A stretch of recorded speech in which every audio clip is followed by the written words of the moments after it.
Hey everyone, welcome to another Cats and Rats NHL After Dark. I'm your host, Kirby Lupo, joined alongside my co-host, Cody Stevens, and producer and co-host, Big C's Cesar Lucero. Nick Levine is going to be attending Game 4 of the Stanley Cup Final versus Carolina in Vegas. But we do have someone, ladies and gentlemen, on stage here that has been at the Stanley Cup Final. Cody? And you guys know this intro damn well at this point.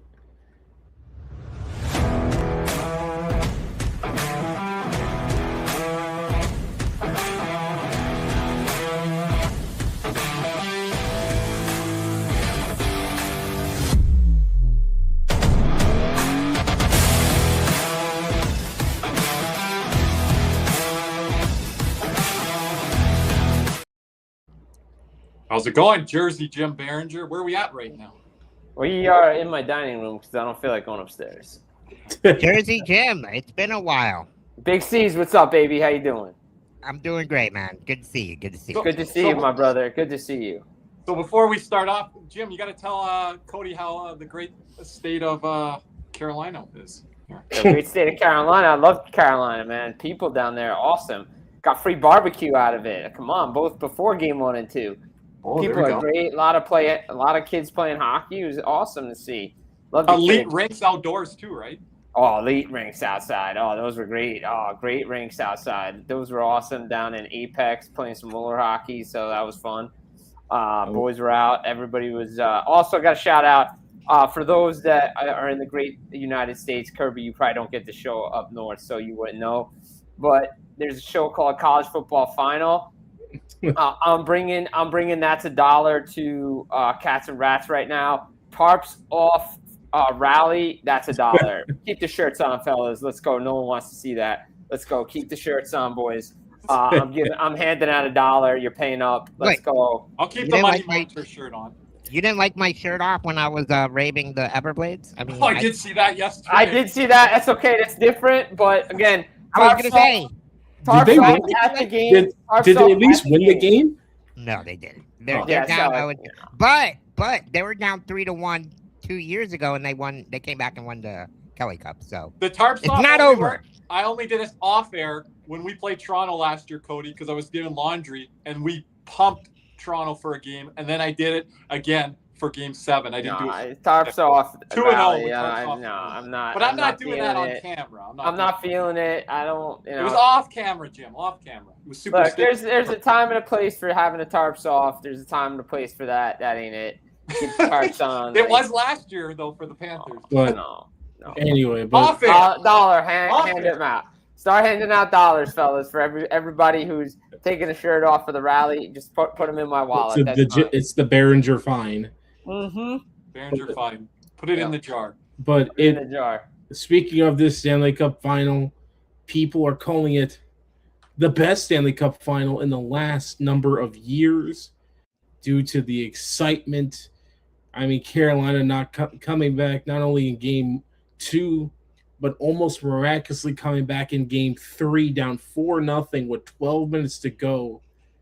They score 3 goals in 39 seconds. Record. And then I think they said it's credited to Andrei Svechnikov, but it's actually Nick Dowd. But Nick Dowd shoves Nikolai Ehlers into his own net and basically that allows the puck to go in on Carter Hart, and they tie the game up with a minute to go. But then a fortuitous bounce, which I like to call the Danhausen bounce. Danhausen. Off the board, Shea Theodore ends it in overtime. Vegas takes a 2-1 lead. But right now, this feels like anyone's series. I don't think Carolina's totally out of it yet. You did say in 5, Cody. I did say in 5. But if they lose Game 4, I'm confident in that. But the thing is, Cody, you had Vegas in 5? No, he had he had Vegas in 5. Yeah. Picks on the bottom of the screen here, gentlemen. You pretty much take what Vegas has done in both games 2 and 3, being up 2-0, and kind of silencing the Canes and being up 4-0 and running them out of the building. That's what I thought was going to happen. So I'm not entirely wrong. It's just the Canes. The Canes are showing a lot more resilience than they have in years past. And Jim, what have you seen from this series? You've been in the rink here in Carolina. Yeah. What are you seeing from this? It's just period by period, game by game, wild events taking place, especially for a Stanley Cup final, Jim. Sometimes you see this earlier in the playoffs, but pretty odd Stanley Cup final. And I want to give teams credit for getting here, but really, how's the quality of play been here? And you've been in the rink. I mean, like the first period, I didn't expect to go 25 seconds in the game. I'm not gonna lie. Like, I swear, shot goes in the net. I'm like, oh, okay, this is how it's gonna be. And then I looked at people next to me and we're like, are we? Is this gonna be a runaway right now? Is this gonna be like Carolina just gonna do what they did against Montreal? It's gonna be straight blowout. Then it was 2-0. I think the Shea Theodore goal late in that first period kind of changed the momentum and changed everything for Vegas in that game. Then you get, the TV timeout comes, and, we know what happened in game one. Couple of fortuitous bounces, some goals, some bad defensive play by Carolina. Vegas kind of figured out a way to break the system and get to Freddie Anderson. And then you look at, game two, probably Vegas should have never lost that game, I'm going to be honest. Like, that Stankoven goal was huge. And then, again, the challenge, you don't challenge there. I'm sorry, you just don't do it. Again, Torts wants to hard-headed like me. He's hard-headed, and he said, no, the calls in game 3 were right, and the call in game 2 was wrong. And, I don't want to hear about different rules. I'm like, there were different rules applied in both instances. You had loose pucks in the crease in game 3, and the goaltender. Now, I will say this, talking with some of the former officials at the game, I think the referees kind of made – when they waved it off, they should have just said, hey, we blew it dead. We're going to blow it dead. That would have just negated the whole review process, because intentional to blow your whistle, pucks frozen, that would have just killed everything. And that probably was the proper call, not waving it off for goalie interference. But like game 3 was weird because Marner has a magical period, get the fastest hat trick in NHL history in the final. And you're like, okay, it's a blowout. Like, this isn't – all right, put Bessie in. Okay, he's going to start third. No surprise. Okay, whatever. Like, it's fine. And then he gets a couple of big saves, makes the stop on Sohn, twice on Marner on a penalty shot. That was big. And Martinook just scores. It's like, all right, whatever. It's 4-1. Okay, whatever. And I think everyone in the arena thought Marner was going to score that goal, Jim, from what I heard. I mean, it's so hard to read on a penalty shot. I mean, he was playing hot, so you probably expected him to score. But again, the way he was talking after the game, it's like, dude, how do you not pay attention? Like, this is why I like to watch warm-ups. And this is, as a player, I like to see like what's going on. If you're standing across the rink, you just want to see tendencies, even if it's a backup goalie. Like, I still don't know, for a guy that's been in the league this long, I still don't understand how he didn't know the guy was catching with the opposite hand. I'm astonished to find that out, and he's being that honest. But again, candid moment on camera. Jim, better playoff atmosphere. Carolina, Florida. You've been in the rink for both. I don't think Panther fans are going to like the answer. That was a pause. Carolina. Yep, and I agree. Yeah, I know Kirby might not want to hear it, but it's Carolina. It's not like I've given Carolina's atmosphere credit. Look, I compared, like, I'll say the Game 7 atmosphere in 2024 was fine, but the other games were just like Game 7, like Rangers, Vancouver. EJ Raddick came on here and said Game 7 is Game 7 for atmosphere. Right, so, but I'm like, but even Games 3 and 4 last year in Florida were okay. They weren't like over the top, like loud, like it is in Carolina. But again, the buildings are different, right? Lenovo Center is built in 1999. Like, it's a smaller rink. How much does it seat? 17.5? Yeah, something like that. So yeah, Florida's 19. But like last night's game was just so weird because like Carolina has that comeback after the Martinook goal. It's like, okay, Martinook scores some BS goal, whatever. But then they score twice, and then 2 more times, and they score 3 goals in 39 seconds. And I'll get to that in a minute. And I'm like, okay. And then the Svechnikov goal happens, and I'm like, all right. Like, I guess Vegas is just going to blow games. That's fine. And then you're referencing Darrell Evans' moments from the Miracle in Manchester the last time that kind of happened in the playoffs, a 4-goal lead being blown in the third period. For those that weren't around, or go check it out. I mean, it's pretty remarkable. Kings and Oilers, right? Yeah, I mean, if you hear the story from that, like you listen to those guys that talk about it, like Glenn Sather's literally on the bench, like just ready. he's just laughing because it's 5-0 and they know they're home free, and they lose 6-5 in overtime. Like, it's ridiculous. But I'm like, okay, Carolina was pushing the pace on Vegas a little bit, right? Carolina had the legs in the overtime. I thought maybe Carolina's going to win because I had a feeling if Carolina won that, like this was my gut going into game 2, was if Vegas won that game, it's over in 4 or 5. If Carolina wins game 3 in double overtime or overtime, I think there might be winning the next 2 games. I just don't know how a team comes back from that kind of loss to win the next couple of games, right? Kelly Rudy was mentioning that on Sportsnet as the game was going. Like, that's kind of a tough blow, right? Like, you kind of, not to switch sports here, but like you look at the NBA, right? Cavs blow a 22-point lead to the Knicks in the Eastern Conference Final, game 1. Sweep. It was over. It was, once they lost that game, over. So I kind of had a feeling if Vegas didn't win that game, I think that series probably wrapped up Thursday. I had Vegas in 6 going into the series. I'm not changing my pick on this. I think Vegas has been the better team in the series. I think Vegas' style is similar to Florida's, where they're getting behind and they're crunching. Physical on that. Physical on the forecheck, physical on the defense. But my issue with Vegas is they sit back way too much with a lead. They sit way too much, and that feeds right into Carolina's game, which allows them to get in on their heavy forecheck and aggressive forecheck and on their toes. And that's why we're seeing these lead changes. And look, I'm not going to say it's – But Carolina's never been effective in the past, Jim, when they're down to Tampa, when they're down to Florida. They're like, this is what this was my point entering the series when I was talking about it and previewing. It's like, I want to see pushback from the Canes. That's why I'm picking Vegas, because Vegas has shown me throughout the playoffs they can come back from anything. Carolina's a front-running team. The last 2 games have shown me a lot from Carolina that they can come back from leads now. And there's a way. But can they, or is that Vegas? Can they do that? I think we got to give credit to Carolina here for like not mailing it in after it's 4-0. Or 2-0. They fought. They like that Stankoven goal in game 2.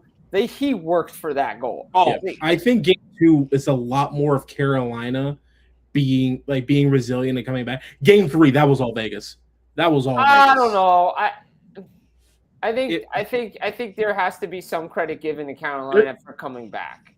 Yeah. Oh no, there is, in my opinion. That third goal was 7 seconds or whatever. Yeah, but it was the second goal for me. Who the hell scored that? Taylor Hall.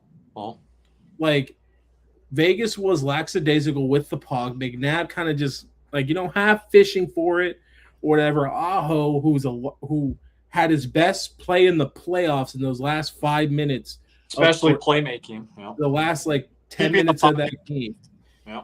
He also set up that tying goal by keeping the puck in, knocking it down, Jim, and then filtering it down there. Yeah, it's just that, and I also feel like it's just when you're looking at this series, like from Carolina to Vegas' side, there are certain guys that I think have just been good all series. Like Logan Stankoven is a gamer at this point. Yeah, we can. He's a motherfucker, and it solely impressed me. He brought them back in game 2. Game 3, I thought that line had another strong game. And then for Vegas, Marner's been great. I think Hurdle has been capitalizing on his chances so far. Eichel was awful yesterday. 2 turnovers.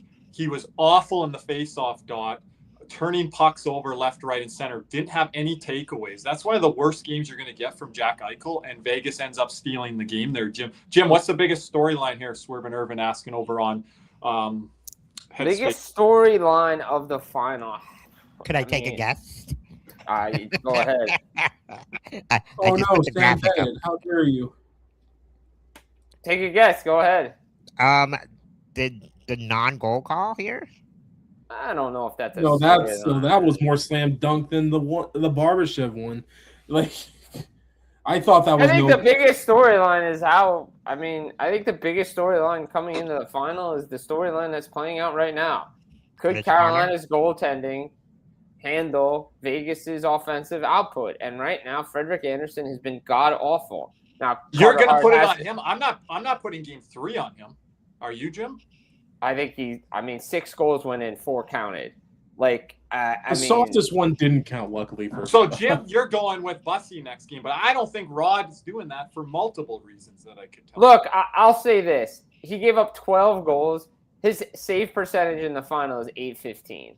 His really bad in Fury. It's really bad. I think there's a stat out there. Steven, and he gives up the first goal a lot on the first shot. It hasn't been good.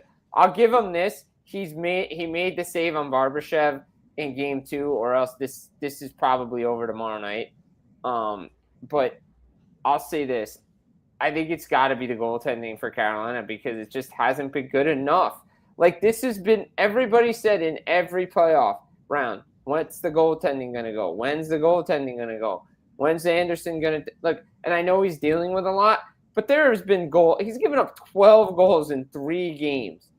I'm sorry, but I know defensively there's been breakdowns and Vegas has been able to flip the puck behind them and everything, but some of the goals have to be stopped. Like, they just have to be stopped. And this comes down to coaching. It comes down to goaltending coaching. Goalies going down way too early. Like, this is not, it's not good. Like, he needs to make a stop here. Like, some of these goals that have gone in are just not good goals. And I don't know what Rod Brind'Amour is going to do. I really don't know. Me personally, I'm starting Brandon Bussy in game 4. Mm-hmm. Like, I think you have to. Then that's a bye-bye Freddie Anderson maybe in the offseason. Hey, he's UFA anyway, so I don't know if they're bringing him back. So get in that later if we want with Panthers talk. But hey, we're going to Bobrovsky because if they're making that a statement, Jim, that means we're upgrading the goaltending position in a big way. But for me, it's like, but the goaltending has been kind of almost. It's like a slight edge to Vegas, but it's been almost kind of a wash. They both have been awful. Both goaltenders have been god awful. But not going to play in front of them either. No, play in front of, like, obviously Marner's like the big story. Like, he's going to win. Like, he'd probably win Conn Smythe if Vegas wins because of what he's doing, right? Brett Howden's been ridiculous. Like, I thought he was going to get another one last night. Talk about who opens up space for Marner on that line. Well, and different matchups too, Jim, than he had in Toronto. Well, it's a better team. Like, everybody said it down in Carolina with the guys I talked to. It's a better team. It's just a flat-out better team. Freddie Anderson has allowed five goals on 23 shots in Game 1 of the Stanley Cup Final with 7.83 save percentage. He had a similar start in the conference final, but responded with 4 straight wins. Conference finals games 1 through 5. Game 1, 5 goals on 21 shots. Games 2 through 5, 5 goals on 67 shots. But that also happened because Carolina's shot suppression and Montreal's lack of wanting to shoot the puck kind of bit him right there.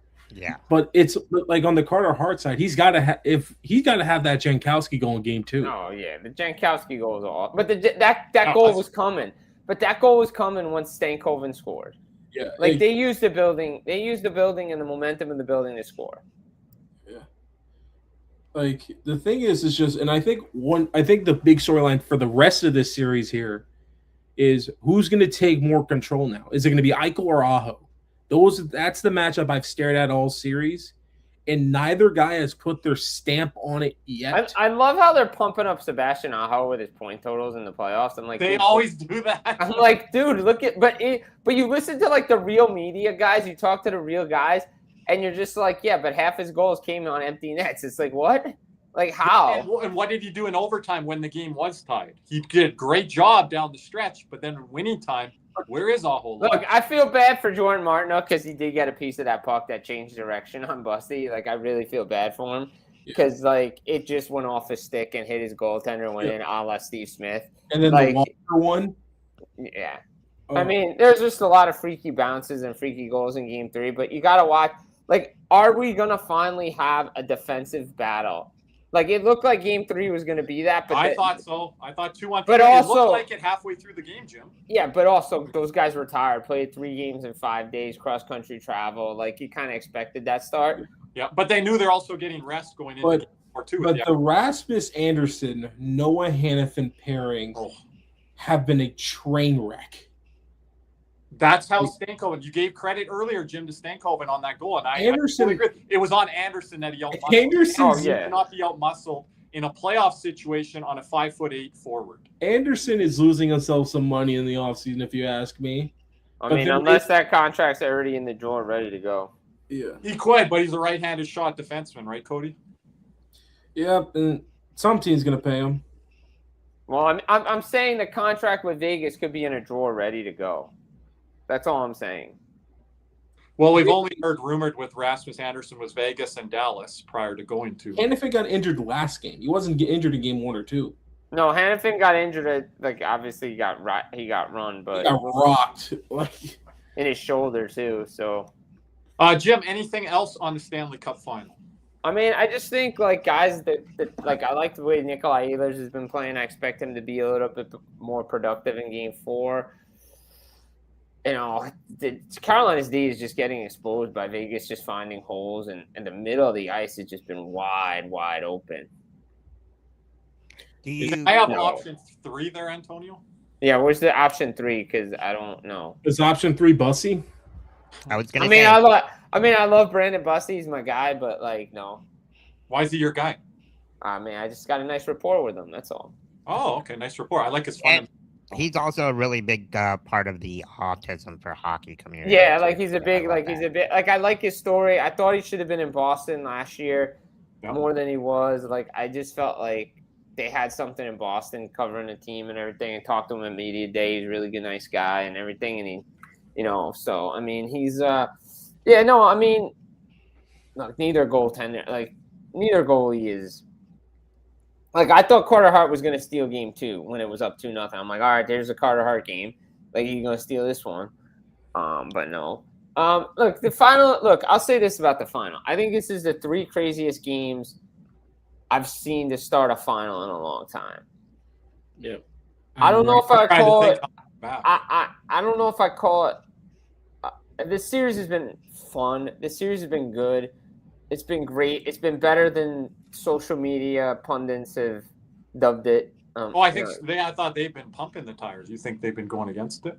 I don't know what social media people you've been looking at, but the ones I saw coming into this series saw all boring hockey. No one's going to watch it. Only Vegas and Carolina ratings are going to suck, all this stuff. And I'm like, all right, whatever. I don't believe a false narrative that's put up by people. And again, no offense. This is not a shot at anybody who does work. But I feel like it's like that in the media every year, because last year, because Florida and Edmonton were in it again, people said, oh, we don't want to watch it. It's going to be boring. Hey, here's the problem. Look, I don't want to get on my soapbox here, because I respect a lot of people in the media, and everybody has a right to their opinion.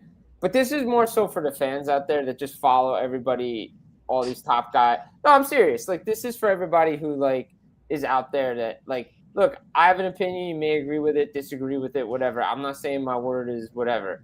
But, everybody takes what so-and-so says with it's gospel, and it's not. And then everybody just runs with it. And it's it's a false narrative. Just go do your work. It's like the playoff format. Everybody knocks this playoff format. Everybody wants to go back to 1-3-8. But if you listen to what the commissioner actually has to say, he provides data and statistics to back it up. And then Jason Greger did it. And it's but it's a playoff. It's not the playoff format. The league is much more competitive than it used to be, because I guarantee, this year in the East, fine, Philadelphia and Pittsburgh are gone probably in the first round, but in the West, the good team's still going home. So I was at the press conference. I was there when Gary Bettman said stuff. I'm not trying to defend the commissioner, but people actually have to do research on and look at the numbers when it comes to this stuff. I've lived through this format. I lived through the old format. I lived through the early 80s of the Patrick division. This used to be the format before 1993. Yeah, that's when I kind of came into existence. Yeah, and then people are here's the thing. I see both sides of it, but I think a lot of people are a cup contender is always going to be on the first round of this format. That's usually how it is every year. You go back, what was it this is my favorite reference to give. Who saw the Edmonton Oilers in 1997 knocking out the Dallas Stars in the first round? No, I was watching that. That was compelling. Underdog story. Right. No. 1996 Florida Panthers get to the Stanley Cup final. Knocked out some pretty good teams on the way. Knocked out Philadelphia, Pittsburgh, and Boston on the way to the final. And that Everyone had Big E and Philadelphia. No one gave Florida to. And that Pittsburgh team They were doing a coronation for Eric Lindros that year. Was that his MVP year, Jim? Or 97. I think he had the MVP. Okay, so they were already giving him the coronation. It was his cup, like it was McDavid. Right. Yeah, but then also, but even this new division era, there has been major upsets. 2019, Columbus over Tampa. No one in their right mind was picking Columbus. Hell, people were saying Lightning in 3. 2023, Panthers, Bruins. No one gave the Panthers a damn chance in hell. Well, except maybe a couple. But I'll say this. I said in 2023, I said that the way Florida was playing, Boston better look out because that you don't want to play a team that's fighting for their playoff lives going into the playoffs. You don't. A lot of people had Boston, Vegas. They were penciling best cup final since when? I guess Frosty's saying this one. What's been a good 2019 was pretty good, to be honest. Boston St. Louis was a really good that game. One? That one was really fun to watch. 2013 Boston and Chicago was really good. That was pretty good. 2011 was really good. I know this series ended in 6, but the games were really close. Predators, Penguins. That was a good series. That was a good I know series. Jim's not going to like this, but one of the most least exciting ones, if people are going to say 23 with Vegas and Florida, I'm going to go with New Jersey and LA. I was not compelled by that. That was not good. That was not a good final. I mean, LA won the cup 5 minutes into Game 6 when I think it was Steve Bernier. Yeah, bad call. By the way, bad call. Awful. And I've liked some Devils. Stanley Cup that was awful. Awful. Like one final thought on it. It's like I go back to 03 with the Devils, like some crazy. That was good. Devils and Ducks, the underdog story. That should have been over in 5 or 4 games. The way, I was compelled by that. That should have been over a lot sooner. But like even Detroit into 02 in the 5 games that they beat Carolina, that was a fun series to watch.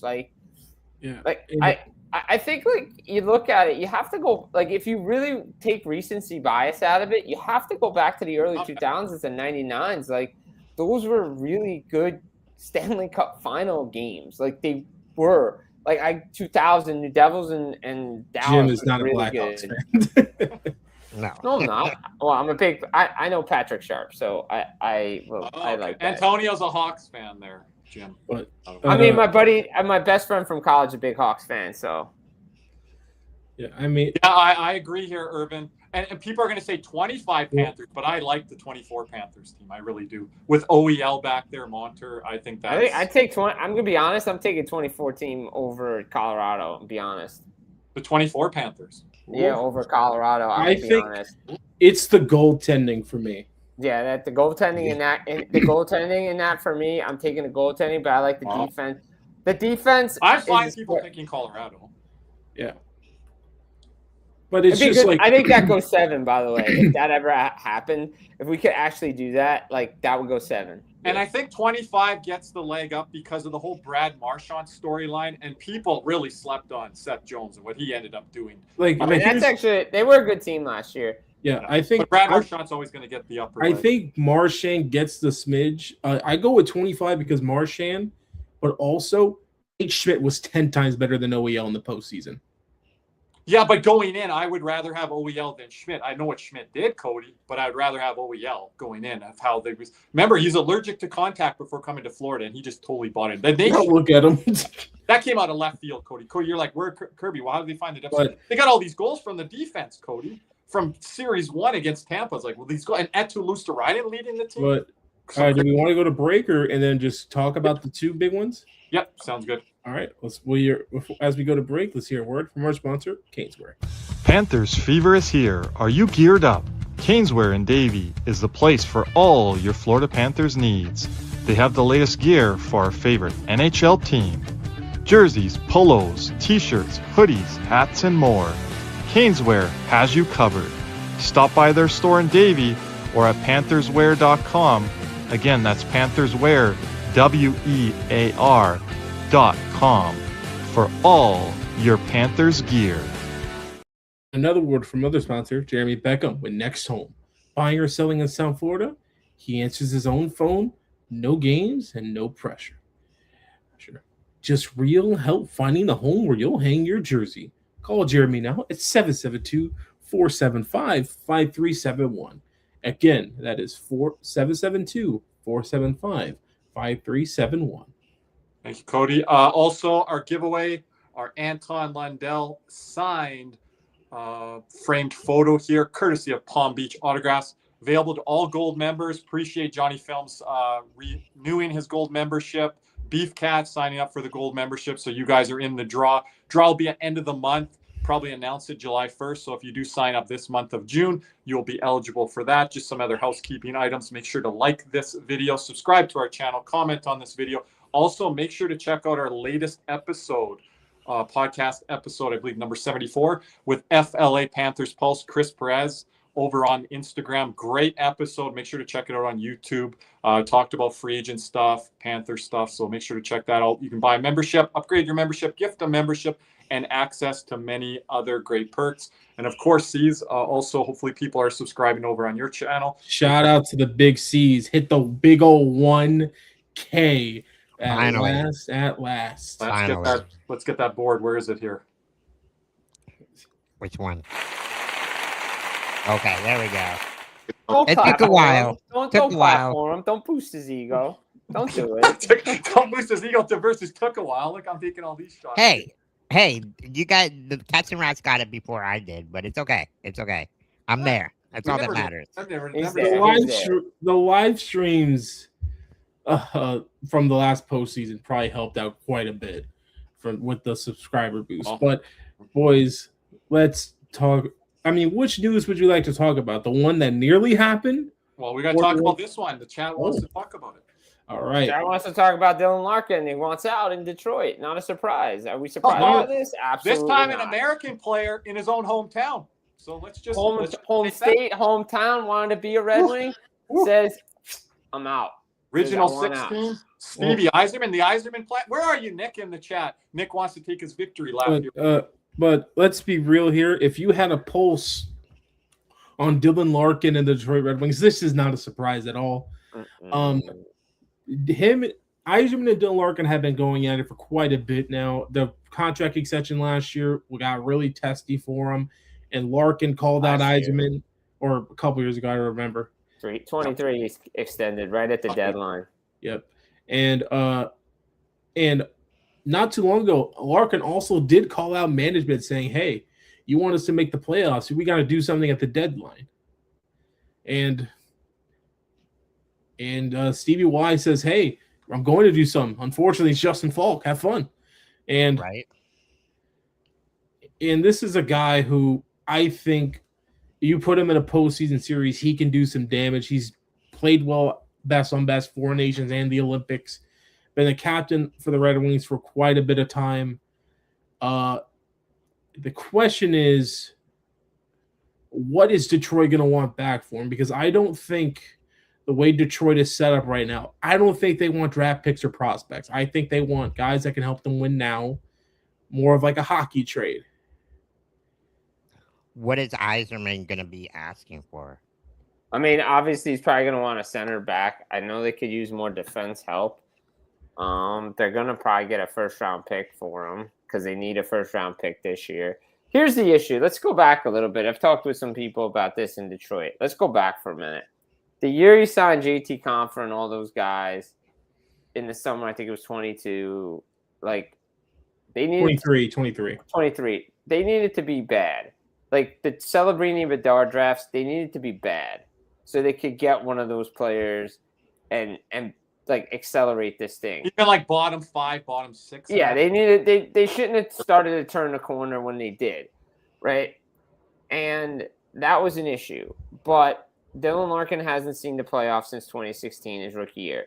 He just has played more Olympic games than he's played postseason games in National Hockey League. He's tasted winning. He understands what it win, and he was impactful for Team USA not only in 4 nations but in the Olympics. But more in a reduced role, though. Let's be honest. I mean, they did move him up to play with Jack Hughes and Tage Thompson. So I don't know. Yeah, but his job there was to be PK and to buy into that. And all right, that. But it was big in the face-off dot. It allowed Jack Hughes to be. But I'm saying he's an effective second-line center. He's a first-line center. That's what you're finding out with the Olympic stuff. The role. Right. So in Detroit, he's a first-line center, and they've been looking to find a win. from my understanding in Detroit, they've been trying to find a winger for Raymond and DeBrincat, and they want a center for. Raymond. You want a center for Raymond and DeBrincat, and you want a winger for Larkin. Right. No. So you want a winger with Larkin and Raymond, and then you need Kane and DeBrincat, and you need a center. The issue is, and this is my issue. I think he's a little upset at management. We know that from last year. Steve Yzerman's a little upset at him and the team because you saw what happened in Montreal with Nick Suzuki going into management and say, don't trade anybody. Right. And so they decided that, okay, we're not going to do anything last year. They do Justin Falk. Now, I want to see Justin Falk in a full season. I always hate these half-season, these half-season trades because I do think Justin Falk could be an answer. But here's the issue with Steve Yzerman. Steve Yzerman in Tampa and Steve Yzerman in Detroit is two different Steve Yzermans. He let the kids go in Tampa with the Kucherovs, the Points, the Palat. Now, granted, Detroit doesn't have those guys. However, what I'm saying is you put Sergachev in the lineup, put Drouin in the lineup, put these guys in the lineup. Why is that? I know Sandy Pelika's got to work on his D. But you know what? Put him in the lineup. Don't try to hamper him. And I think the big thing, and I don't think anybody's really talking about this, is what Yzerman said at the end of this season. It's like, well, we were in first place, but I don't think that our team was indicative of our record. What contending player wants to hear a general manager talking about how our team isn't where, like, we don't really think they're a contender even with a record? What? Like, why? And I think this is the problem with, and this is the issue that's going on a little bit in Detroit from the people I've spoken with. You have to separate what Steve Yzerman did as a player for that team and what Steve Yzerman has done as a general manager for that team. In what world does a general manager get 7 years without making the playoffs and hasn't gotten fired yet? Like, Steve's tried to make moves. Yzerman's tried to do something. Are they still going off the pedigree of what he did in Tampa? Well, what he did in Tampa is not what he's doing in Detroit. So, right. I've always said this. I don't know if Tampa is Tampa if Steve Yzerman's there. I don't know if they're as aggressive with the moves that they make if Steve Yzerman is still there as a general manager. I really don't. But I think this is a good thing for Detroit. I think they need to shake some things up. Larkin wanting out, there's a lot of beef with management. I don't think they wanted to pay him 8 sheets. I don't think, like now, the call out last year, I don't think Yzerman liked the pushback. The team just folded again this year, even with David Perron, who cares? Like, I mean, no offense. Like, no, I'm not, like, I should not say who cares. Years ago, David Perron.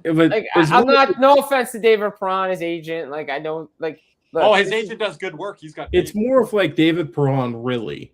Yeah, exactly. Like, that's not an addition you needed. They needed to get Vincent Trocheck, didn't do it. They were in on Quinn Hughes. They didn't want the extension. But you know what? That's a risk you have to take. I think Larkin is a little man. His buddy's not in Detroit right now. Frosty, Tampa Bay fan in the chat here, I put it on earlier there for you, Jim. It could be early for you, but I think you want to know top 4 predictions in the Atlantic. Do you want to see how it shakes out July 1st? Or Shakes out too early. No. Because there's a lot of question marks with the Atlantic. I'll put Montreal and Florida in there after watching these playoffs, though. I think Montreal, Florida are back in the top 4, no doubt. I got to see what Toronto does. Toronto's a huge wild card in all this. Toronto's a huge wild card. Who knows what that team does? They could be first. Oh, wait a minute. What am I saying? What am I saying? The top 3 right now is Florida, Tampa, and Montreal. And we figure out a 4th. The 4th one is... We jump into Matthew Nye's elite here? Yeah, we are. Absolutely elite. We're talking about Toronto, so you know. Elite. First, is it an elite trade? Let's scroll down. Sees what is the trade? The trade, the Maple Leafs. You go down. You go all the way down. Scroll down on the graphic. Alexander Sarkovsky, first round picks, another top prospect, and to Toronto for Matthew Nyes. And this is from Jim's guy, David Pagnotta. Jim. I will say when I was in the playoffs, I talked to a very prominent Montreal beat writer. who told me about said trade. There are other parts of said trade that haven't been reported yet. Patrick Laine was going to go to Philadelphia to clear money to make this work. Sounds like Rasmus Ristolainen was going to come the other way in some other parts just to move money. Trade got nixed. Philadelphia decided to back out. That's why they had to rework the deal with Toronto. They were going after Matthew Knies. There's a lot of misinformation out there. A lot of teams are just like putting whatever out there again. I did hear Laine's name out there. But Laine was definitely out there. They were trying to move Laine, but Philadelphia, what a market. Well, Philadelphia needed to pick up money. Like somebody was going to pick up money, and then there's part of it. There's part of it. Wasn't going to play in the playoffs. He didn't. He was healthy. No, but would he have played for Philly? You think, Jim? Probably. They needed a goal scorer. I mean, they could have used him. Like if you're gonna scratch Mitch Coffey, I mean, Mitch Coffey for Laine. No, but then they tried to work it. But then there's parts where there's things that were like, oh, Toronto and Montreal was trying to work on something with Laine to get him go over there so they could take some money on, and then it just never worked out, and then it got submitted late. And okay, but again, maybe the best thing for the Toronto Maple Leafs, let's be honest here, said that I'll talk about Buffalo in a little bit. The best thing about the thing that didn't happen is that Brad Treliving didn't ruin and set back another franchise. No, I'm serious because I know that's like the Cal. Like, look, Matthew Tkachuk, different situation, RFA, but Johnny Gaudreau was out the door. I tweeted about the Johnny Gaudreau stuff to Puck Empire today. I'm like, people don't remember the history on Johnny Gaudreau in Calgary. His dad moved to Calgary for 7 to 8 months to live with his son. He wasn't staying. Like he was going back. And then, so say if Knies gets traded, well, what's that? What the Matthews' bags are already packed and out the door. Like he's already gone. Nylander's gonna. So if you make that trade, you're basically going into a rebuild. Okay, that means Nylander and Matthews are gone. Yeah, I would think so. The best thing that they don't have an answer from Matthews, and they don't have a head coach yet. No, and I was gonna say, speaking of coaches, aren't they looking to add Joe Pavelski as? Well, they're talking to him. They're talking to him. Because Martin St. Louis coached minor hockey, so that's the path of one of different. I mean, I'll say this all the time. I sent the whole list there to you, Caesar, from Elliot Friedman. I say this all the time. But the Toronto Maple Leafs, they need to do what's best for the Toronto Maple Leafs. Stop taking pages out of other teams' playbooks. Because when Martin St. Louis was hired in Montreal, that team was in a rebuild, and they needed a coach to help coach young players and grow as a team and get them to this point. What is the direction of the Toronto Maple Leafs? Is it rebuilding? Is it retooling? Are we getting back to the playoffs? Chaika interviewing, what did he say, 22 head coaches? So how many? It was 27 GMs. Is it 22 head coaches now? 22 head coaches. They're down to like 3, and I guess they're down to 3 to 5. And how many Wendy's? 62 or 64? They love. I heard they ordered like 62 White Castle burgers the other day. I don't know. Yeah, they love numbers. Numbers. But, oh no, that Knies trade is. If you're in Toronto, be glad it didn't happen. Oh no, I think. This is gonna sound so great. I think it's good for both sides that trade didn't happen. Yeah. Because Matthew Knies is gonna be a good player in this league. He already is, right, Jim? Yeah, he already is. But not for that price. Not for that one. Two first, Antonio, two you guys prospects. So many guys. You should go get Nylander. Because guess what? That meant if they got that price for Knies, that means they were heading in a rebuild. Like, oh boy, like, and let's be honest, Sarkovsky's a pretty good prospect. I don't know who the other prospect was, but it wasn't. It's not like they gave away Ryan. It wasn't going to be Hage. It wasn't going to be Michael Hage. Like, no. It's like, but he would have been a good fit for Montreal. But it's just for me. It's just well, Montreal. I think they probably needed to give that price out for a center, not a winger. But hey, listen, Ken Hughes and they're going to be active. Montreal will be active this summer. They're going to be active like they've been the last couple of years. Be active in the off season. As far like I forgot to mention this. Like as far as as far as like where Larkin could go, I could see San Jose, LA, Anaheim, New Jersey, Minnesota for sure, places like that. A team that shot up my list, I think, could get it done for him. I thought Utah. Could be a Utah, good definitely place. Utah. Philadelphia's good on one. my list. Doesn't sound like Philly's going to be in on the mix on it though. Could trade Tippett plus package. Don't think that. That's I don't not think, gonna be it sounds enough. like They've already sounds like- invested in Tippett, though. I Yeah. don't think they would want to. No. Well, you gotta give to get. I've So heard- Yeah, but also real quick, Darnell Nurse, yeah, his time in Edmonton. Yeah, I know you mentioned that to me. Well, I don't have anything on Nurse. What Is it Here's done? the thing. No, it's not done, but it. Look, I said this last year. We were talking about Oilers cap situation. I was like, well, there's a guy that needs probably have to start looking at is Darnell Nurse, and Minnie's definitely up there on the list for sure. You had to look at his number, and he had to be a salary cap casualty at some point. He needs to change his scenery. I know he gets picked on for his defense. At times it's god awful, and at times it's okay. But again, the Oilers, the way they play, exposes both defensemen, Bouchard and Nurse. But they have no money to do anything.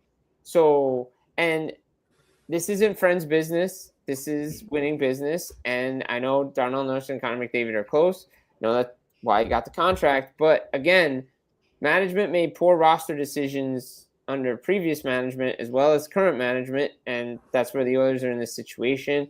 San Jose could get him. Could Anaheim look at him? Could other teams look at him? But I think his time is winding down now. Like it has to be, because you have to move money to make moves, and the Oilers can't do anything without moving money off that roster. yeah, it's just Who's the first guy they're moving? Who, Oilers? Yeah. Well, I mean, I Nurse. think they're trying to move Nurse. Like they have to move. Right. Like that. I mean, 9.25 or 9.5 million has to come off the Yeah. ball. But are they trying to move Nurse? This is my logic. I haven't heard anything on this, Jim, but it's to improve the goaltending position, which they already screwed up on with the Tristan Jarry. How many times are you gonna like? I keep saying this. How many times are you gonna bring in a new goaltender and not fix the defensive system in front of them? They can Like- only do so much with what's like, I don't know. Maybe they go out and bring back, I don't know, Kulak or something. Maybe they try and bring back Murphy with that Nurse. Murphy money. would be smart move forward. Well, they have to bring back Murphy. They have to bring back Dickinson and Murphy for what they give up for him. Yeah, and Dickinson being that defensive forward. And That would- Dickinson was really good in that Anaheim series for him. But it's just with Edmonton, like I said, you got to figure out the coach first. That's another. That's the one thing. Wow. First, you got to let him bring I've in. always said this, your boy. I would have moved RNH years ago. Like Toronto never moved Marner and didn't get anything for him. Would have moved both of those guys. But I don't know. And Nugent Hopkins going to go into his 10th coach now? Is it Yeah, just something like that. Yeah. That's crazy. That's Connor's what on 6? something like that, I think. How many Alright. coaches was Larkin with? Didn't hear that number. 4 Blashill? or 5? He Not might too many. 4? McClellan. McClellan, Blashill, Lalonde. Lalonde. Lalonde. Who was there in 2016? Who was before Blashill? Blashill was there for a bit. Babcock was not Babcock was there for a bit. So maybe 4 or 5. Half is Yeah. Nugent Hopkins. That's So insane. that's insane. Right? Yeah. That's insane. That's insane. Like, It's- Yeah, everyone wants Nurse like Toronto does, because if they go get him in a Riley trade, then they're going to think they're bringing in McDavid. Because the Ontario connection, they're both buddies, stop. Like, all just, that. Huh. Another Nurse in Ontario. yeah. Oh, I don't know. Lord. Anyway, I could stay on for Bobrovsky. Let's talk about it. You do? Okay. Cody? All right. Bobrovsky. Cat's out of the bag. From There we multiple go. sources from Kirby's tweet, I hear talks aren't great right now. Upwards of $7 million. Bob wants money in term. If Bob talks dissolve, does this mean Tarasov moves along too? Chances starting to increase on 2 new goaltenders next season. Jim? Gentlemen. I know your opinion has changed on this as we talked to you off air. Mhm.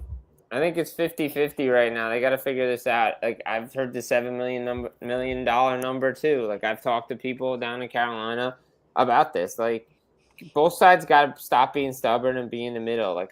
I know what Bill Zito wants to do, but the problem is when Markstrom signed 2 for $6, like, the market was kind of set for Sergei Bobrovsky. Like, unfortunately, you can get it done at 6.5, maybe, but 7, you know. But again, I think that ideally they would like to sign him to a 2-year deal to get him to 40, and then, all right, we'll figure it out. The issue is like, he's not getting 4 years. He's not getting 5 years. Like, no goaltender plays into their mid-40s. Like, it's not happening. You can't – and this is the issue with the Florida Panthers. They decided to take the Chicago Blackhawk route when they won the Cups and just rely on the veterans. And now we got to figure out how to make cap space work. But that happens when you romanticize and you become a winner and a multi-time winner. You start to bring in that, you know, and I think that's what cost them on the AJ Greer news this week too, Jim. Greer's gone. I think he might go to New Jersey, to be honest. I don't know why they didn't trade him at the deadline. That was more, that to me is more botched than Bobrovsky, because Jim, you want the extra negotiation time with Bobrovsky. Yeah. Done for your organization. Try to make it work, and if it doesn't, then you lose. Look, this could be look, I'll be honest. This could be a Brock Besser situation where he goes July 1st and sees what's out there, and then we end up just figuring it out because Besser was out the door. But you feel these Bob talks have been more contentious than the Besser ones. Besser was out the door. But he wanted to stay there. Remember right, Cody? Besser was out the door. It was a Would you compare it to this, Cody? Compare it to it. He was done. It was done. Like, he was supposed to be gone as a free agent. But I know the stuff on Bob, Cody. You know some of the stuff on Besser. Was it this contentious with Besser and the Canucks? No, it was a little bit more like they tried, right, but it wasn't contentious. It felt like both sides felt like it was the time to go. But then I don't know. But they never traded him at the deadline. Yeah, we thought he was going to be dealt at the deadline on our coverage. It was so stupid. I still don't know how he's still a Canuck. I don't know how. Like, it was like the Jari situation in Pittsburgh. Jari was supposed to be gone, and they signed that deal. It's like, what? Like, I think they'll figure it out. I really still think they'll figure it out. I think the players want him there. Management wants it there. He wants to be there. Where else is he going to go to win a Stanley Cup? Who's going to bend, Jim? Bob or the organization? Both sides have to bend. This is negotiation. Both sides got to bend. Who more? Bob? I think the organization. I think because here's the thing. People don't want to hear this, and Jim knows this well. I know this well. I've said it for 2 to 3 weeks. And you're going to see it next year with Nikita Kucherov. You've seen it with Kirill Kaprizov. Russians do not take pay cuts. Don't give a damn what they are. They want what they are worth. It is hard pressed to find a Russian that will take a pay cut. Well, Malkin took a pay cut. Well, that's different. He wants to retire there. He's taking a lot of small deals. But like them in their prime. Nah. Like, yeah, but this isn't Bob's prime. But this isn't Bob's prime. He just got paid $10.5 million for the last 7 years. Or $10 million. I'm sorry. He got paid $10 million for the last 7 years. Like, no. Like, I'm sorry. You have to take a little bit of a haircut here. Exactly. I agree with Jim on this one. Like, the player has to, like, both sides have to be reasonable. Like I said, 3 times 6.5 should get it done. Like, if I presented that to a player and he told me no, then that's fine. Then we're going to move on. Then you move on. I agree. Then you move on. Like, I'm sorry. Like, you want to stay here and win with these guys, then you have to take a hometown discount. Both sides got to get over their feelings. A lot of feelings going on right now. Well, you know what? This is negotiations. I get it. But this is why you don't sign Bennett to the contract you sign him to. Well, it roadblocks a lot of stuff. Not to mention we can say that about Marchand too, about his contract. So yeah, that was. Yeah, but here's the thing: you want to know what the culture is. You want to know what Bob needs to learn from. Look at Aaron Ekblad. He took a pay cut. Yeah, he took a massive pay cut. Massive pay cut. Yeah. I heard some stuff on Aaron Ekblad off air, Cody. I'll share it with you later. Of course, everyone. Let's talk about it later. But like, it's just kind of getting annoying at this point because you're getting close to the drafts in what? 19 days, 20 days? 21 days, I think. We got to move it along. 21 days. Yeah. By the way, Panthers, Vigo Bjork did have there with the Panthers, so there is a draft process the Panthers are probably somewhat interested in. I did talk about that with Armando Velez on Locked On Panthers podcast. It should be available tonight and tomorrow, so check in on that, everyone. But it's just like... I mean, Barkov is Barkov did, McKinnon did, Yep. John Gaudreau, Sean Monahan at the time, if you wanted. Did McKinnon really? 6.75 Oh, the Yeah. first one, not the That's second fun. one, though. with Barkov. So I don't know. Is Goat Slayer talking about the current one with Barkov or the one before? Well, Barkov isn't Barkov the top of the food chain on the Panthers' salary anyway. Yes. So And they kind of and everybody It goes just goes underneath. Bob and Yeah, Barkov. it goes Bob/Barkov, then it was Kachuk, then you go down to Reinhardt, then you got to Jones, then you got to Ned Verhaeghe. Verhaeghe. Right. Joe Like, Forley, so I Bennett, think, like, Bennett. look. Here's the thing. If you bring in a goaltender, you have to move assets to get a goaltender. Do you pay the guy and keep the assets for something else?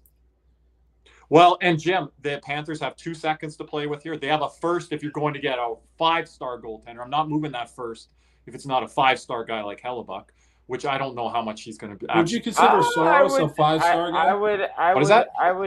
I'm going to sit back and wait on that one in Winnipeg because I think it's going to come.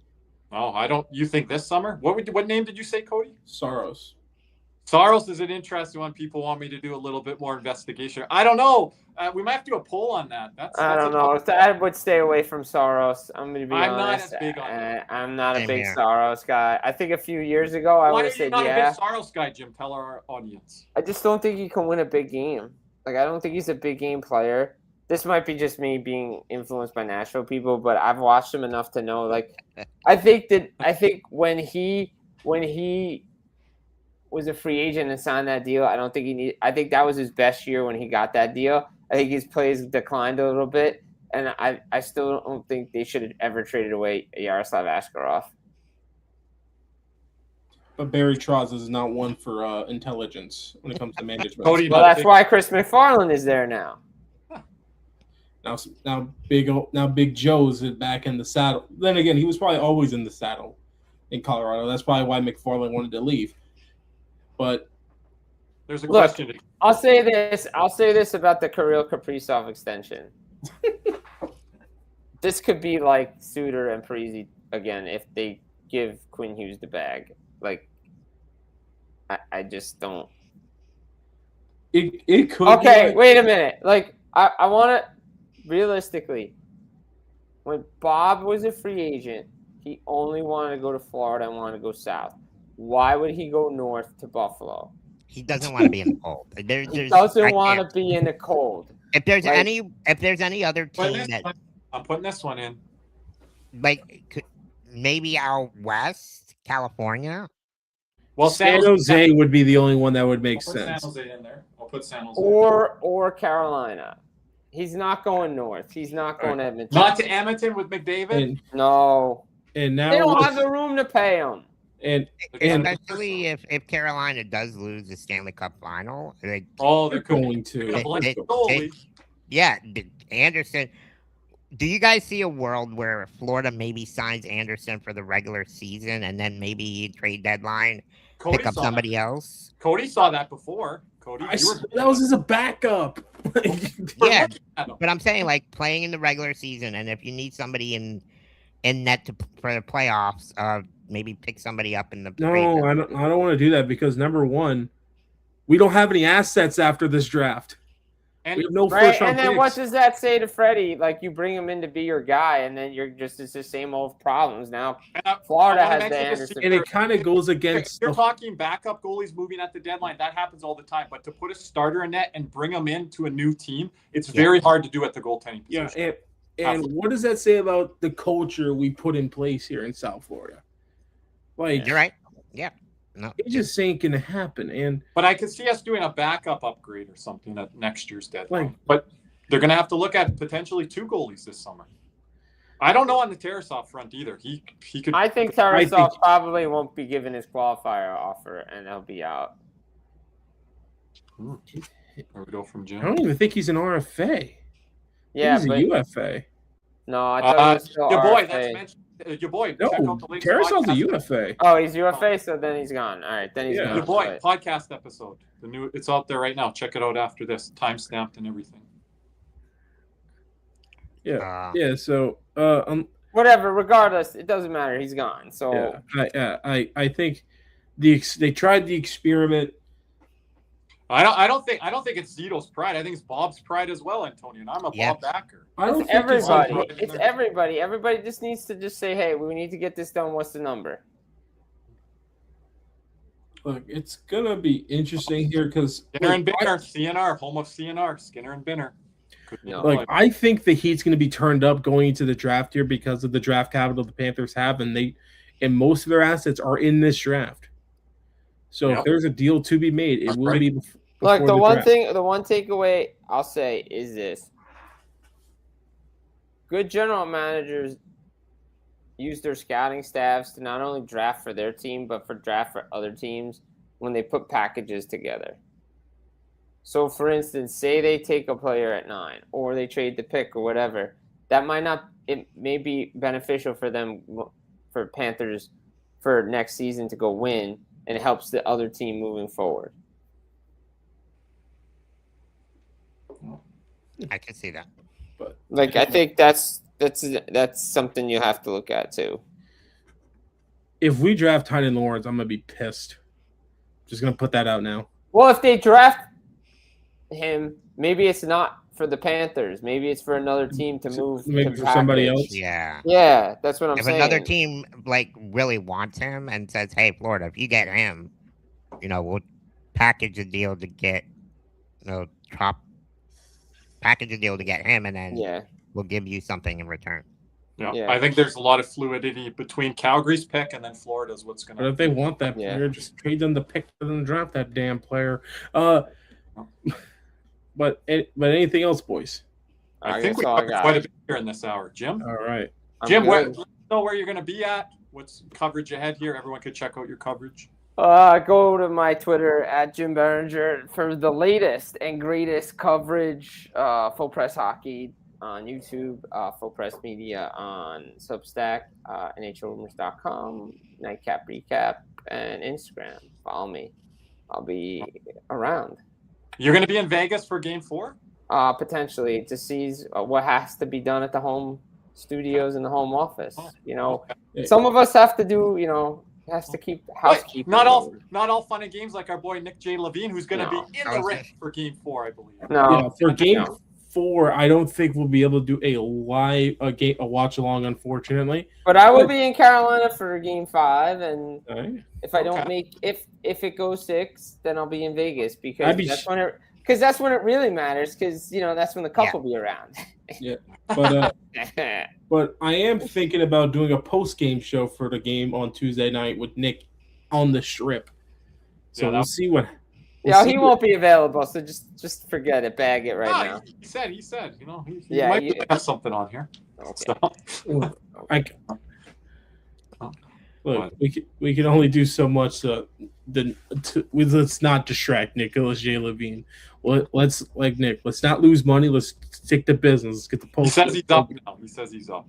So it's 7 o'clock. He better be up. Exactly. Shout out to the Hobby Card Show, Andrew Hoffman. Cody, did you see it today? We were spotlighted on their Instagram page. Yep. I shared it on my Instagram, guys. I didn't see it. I haven't been on Instagram, so. Yep. Thank you. We're looking forward to that in August, right, Steve? You'll be there? I'm excited because I'll be having a table, be doing the live podcast for a lot of the signees there. So you guys will be hopping on. We're waiting to hear on the hockey name still, Caesar. That will be. Yep. Those will be announced later on. Hopefully, we're able to get some on our shows here. That'll be great. But anyway, we appreciate everyone for watching here tonight. Once again, thanks to our boy Jersey Jim Berenger for joining us again on another episode of Cats and Rats After Dark. But boys, it's real quick. I'll be sure to hop on tomorrow. I'll be going on live at 8 p.m. Eastern time. Yep. So I have a special guest, Lexi who does cricket. She'll be explaining the game. And then we also might have David Dwork and Roy on as well beforehand. So Nice. tune in. Be talking a lot of sports, NBA playoffs and all that stuff. So pretty excited to have these special guests on tomorrow. We're going to get David to drop by. I was just talking to him this past week here, Caesar, so we'll get him to drop by here on the Cats and Rats channel as well. We might go live tomorrow night on Spaces, so community, let us know if you want to do that. I might have time tomorrow night potentially to hold one up in the air right now. But boys, quick flash question before we head off here. Will the Knicks close it out and win their first championship in God knows how long? Yes. Yeah, it's almost in the bag. The Spurs needed that last game, and it just you can tell that the experience, even though the Knicks haven't been there, Knicks over. They got it's the over, veterans It's to, over. to move them over the top. So yeah, it's over, baby. Oh, Jim, I gotta have you on my show sometime in the next future. I know. Figure it out. We'll figure it out. I know every time I ask you, you're always doing everyone's something. about to have a lot of time in about a week and a half, so figure it out. A lot of people aren't on holidays and all that. I mean, I always got to get the vacation in, but anyway. I got an idea for Cody off air this summer on our show. Cody, I got to talk to you about that. Yeah, but anyway, we appreciate everyone here for watching tonight. Once again, shout out to our boy Jim Berger for joining us here tonight. For Big C's, the absent Nicholas J. Levine, Kirby, and myself, we say thank you. And as always, let's go, Cats.